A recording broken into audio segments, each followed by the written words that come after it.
Guys இங்கே பாருங்க எப்படி இருக்குது பார்த்தீங்களா? ரோடு கிடையாது கைஸ், இது நம்ம வீட்டு ரோடு. இங்கே சொல்லி கொடுக்குறேன் கைஸ். தம்பி ஒன்று போட்டுக்கா. டேய் கிளச்சி ஒழுங்கா மிச்சு விட்றா. இப்போ மட்டும் ஆஃப் பண்ணாலும் சம்மடி வாங்க கைஸ். பாருங்க கிளச்சி பொறுமையாக விடு நவீன, கிளச்சி பொறுமையாக விடணும்.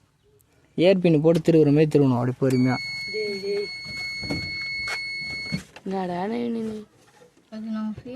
இப்போ போட சாவி போலாம். ரைட் போடா அச்சு போடா. பாருங்க கைஸ், மொதல் நாள் அரை மணி நேரம் கிளாஸில் எப்படி போகுது பாருங்க கைஸ். பேசோடா தேரம் கைஸ், இவன் தர மாட்டான் கைஸ், ஆஃப் பண்ணுறான். வா சொல்லு சொல்லு, என்னடா பண்ண? வண்டி எத்தனை ஆஃப் பண்ணிட்டேன் கைஸ். இவனை ஆஃப் பண்ணல, கிளச்சை விட்டு ஆஃப் பண்ணிட்டான், ஆனால் ஆஃப் பண்ணிட்டான்.